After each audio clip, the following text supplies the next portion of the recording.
Assalamualaikum warahmatullahi wabarakatuh.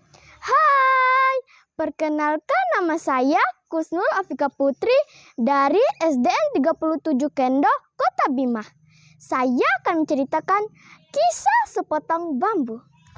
Pada zaman dahulu, hiduplah sepasang suami istri setia bernama Ompu Lampuah dan Wai Lampuah. Mereka hidup bahagia meskipun tidak dikaruniai anak keturunan. Mereka tinggal di sebuah gubuk di tengah kebun yang sangat luas di pinggir pantai Malola sebelah selatan Dompu. Setiap hari, Ompu Lampuah bekerja di kebunnya dari pagi hingga petang. Beragam jenis umbi-umbian, sayur-sayuran, dan buah-buahan ditanam di kebun itu. Sedangkan Wai Lampuah tetap setia menemani sang suami, menyuguhkan makanan dan minuman dikala melepas lelah dari bekerja. Jika mereka ingin makan ikan laut, maka keduanya menyiapkan kail dan jala untuk menangkap ikan. Pada suatu malam, ketika Ompu Lampuah sedang duduk santai di bala-balai depan gubuknya, tiba-tiba ia mendengar bunyi gendang, gong, serta serunai di pinggir laut itu.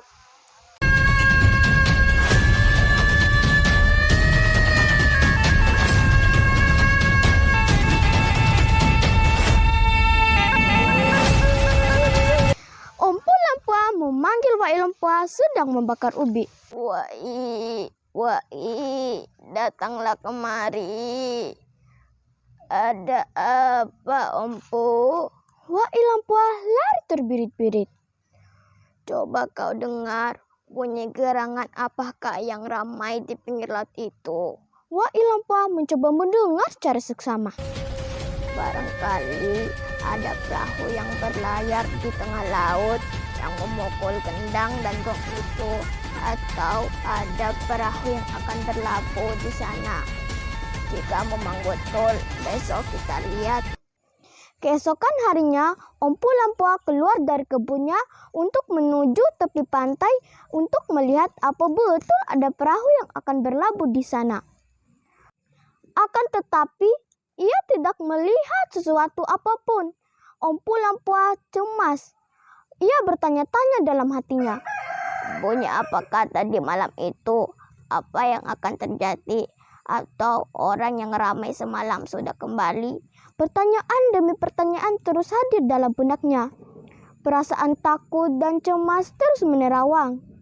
Bunyi gendang dan gong itu hanya terdengar pada malam hari dan berlangsung beberapa malam berturut-turut.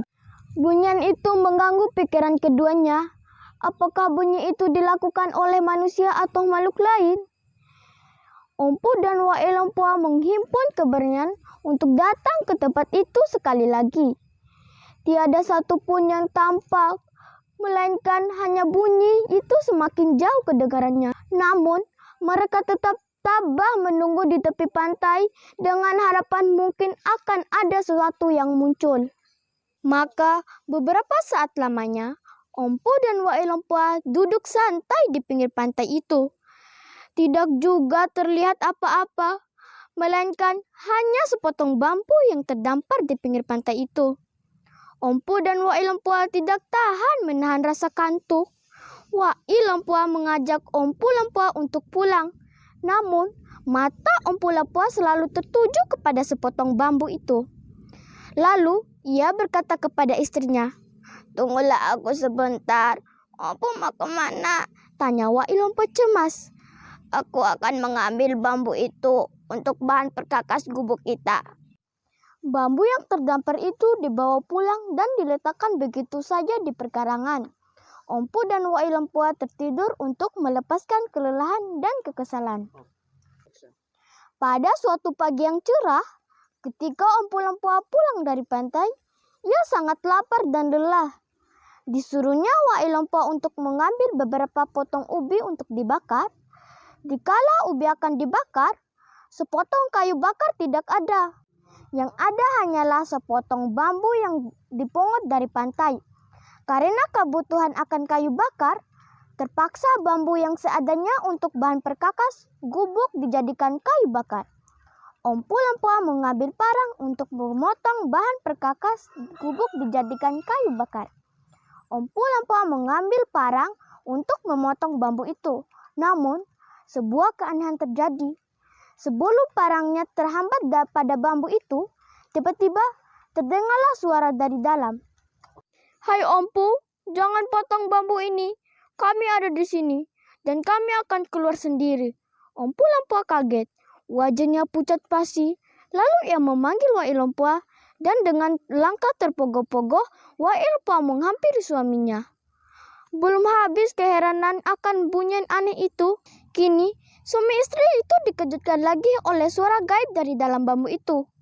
Dalam keadaan keheranan bercampur takut, bambu itu pecah dan keluarlah dua orang pemuda yang sangat baik perasaannya dengan membawa 2 buah gendang, 1 gong, dan 1 serenai bersama perlengkapannya.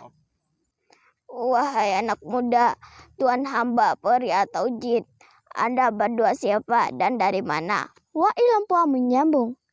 "Kami adalah putra Sang Bima. Kami datang kemari dititahkan oleh ayahanda. Nama saya Indra Zamrud dan inilah adik saya yang bernama Indra Komala. Kami datang hendak bertemu dengan bapak kami, Cui Parewa dan Cui Dara, yang menjadi wakil raja di sini. Jika Tuan tidak keberatan, sudilah kiranya Tuan menginap dulu di gubuk kami sebelum menemui Cui Parewa dan Cui Dara." Wai Lempoa menawarkan mereka untuk menginap. Dengan senang hati, kami menerima tawaran Empu dan Wai. Indra Komala menerima ajakan itu. Beberapa hari kemudian, Empu Lempoa pergi ke tempat Cui Parewa yang tidak jauh letaknya dari tempat itu. Kepergian Empu Lempoa tentunya tidak lain adalah untuk melaporkan kedatangan putra Sang Bima.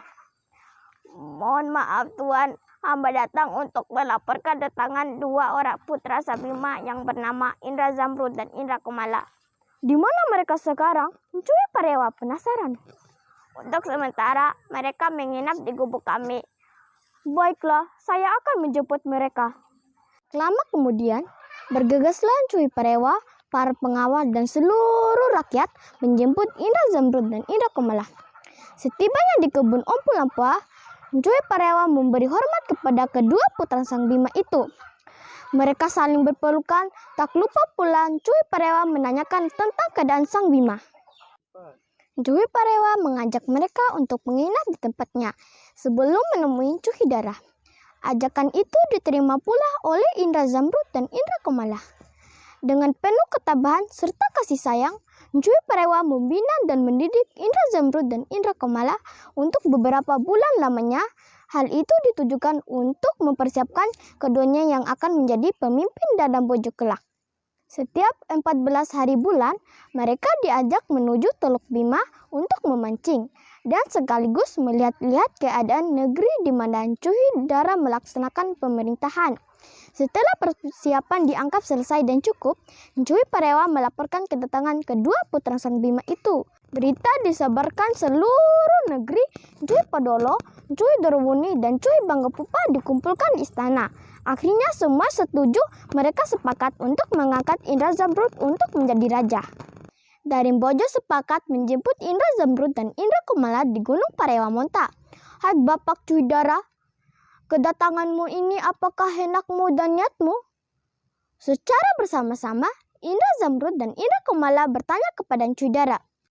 "Ya Tuaku Syah Alam, kedatangan hamba tidak lain adalah menyerahkan diri kepada Sri Paduka Tuan berdua. Dan hamba sekalian telah bersepakat dan semufakat dalam mempersembahkan dan mempersilakan Sri Paduka Tuan berdua untuk pergi ke istana." Pendengar jawaban Cui Dara yang bertindak atas nama Darim Bojo, hilanglah keraguan antara keduanya. Mereka yakin bahwa Darim Bojo dan seluruh rakyat tetap berpegang teguh pada ikrannya.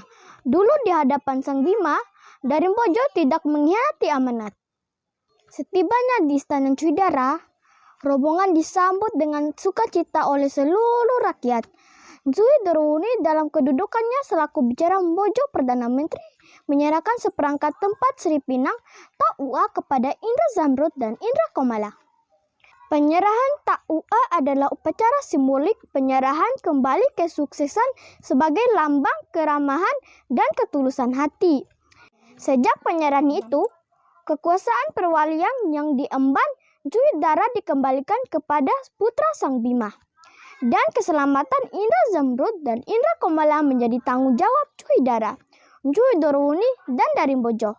Indra Zamrud menyerahkan sebilah keris berbulu besi dan satu ajibat yang menjadi tanda dan mengukuhkan sumpah masing-masing turunan selama-lamanya. Lalu Indra Zamrud mengangkat Empu Lepua menjadi dari Genda, orang yang mengurus dan ahli di bidang genda dan alat musik tradisional, dan menatap di istana sebagai ungkapan terima kasih dan balas jasa kepada suami istri yang telah menolongnya. Demikianlah kisah dari sepotong bambu. Wassalamualaikum warahmatullahi wabarakatuh.